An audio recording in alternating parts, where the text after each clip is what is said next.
So in these situations, one usually follows a certain diet plan. It's always better to try and solve this problem naturally.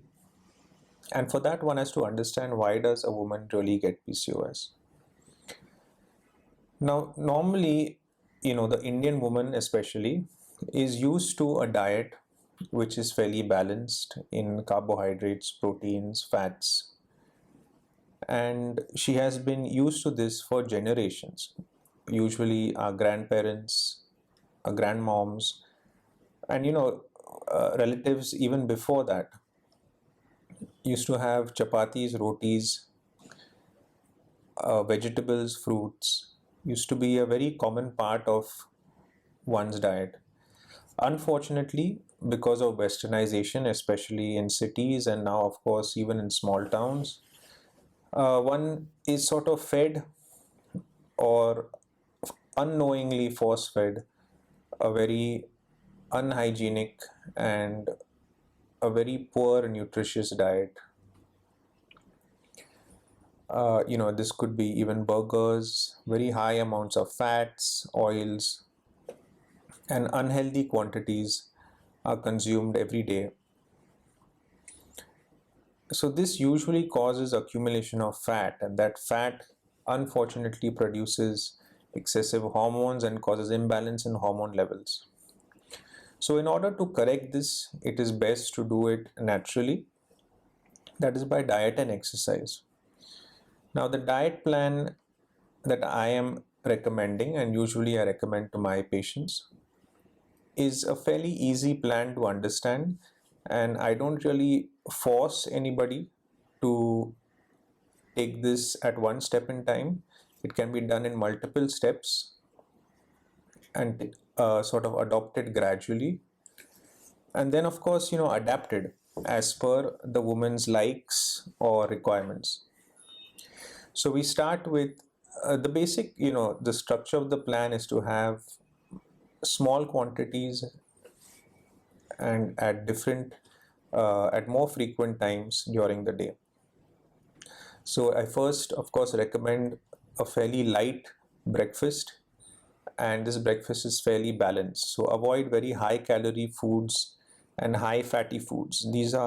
That's sort of the standard for a PCOS diet, to avoid carbohydrates and to avoid fats in a diet.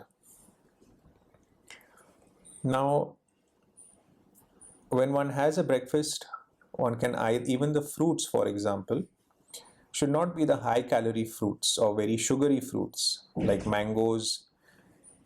These are usually fruits which have less sugar in them, are much lighter to eat.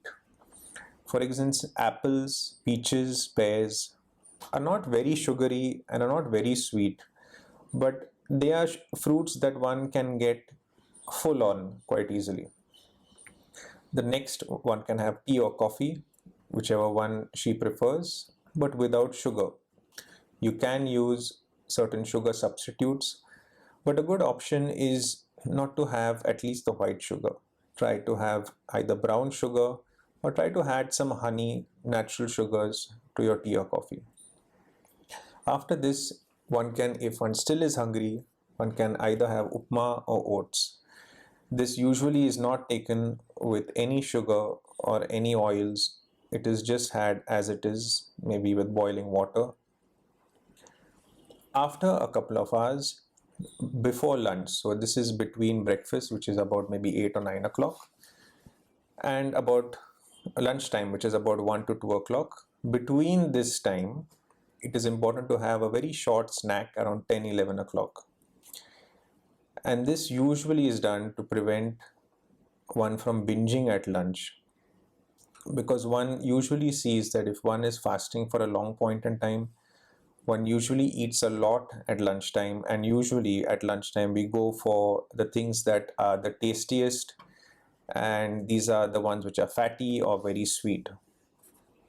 So this small snack at about 10, 11 o'clock in the morning usually consists of just either lime water, limbu pani, and a fistful of chanas, which is a very good substitute and really fills up the stomach very fast.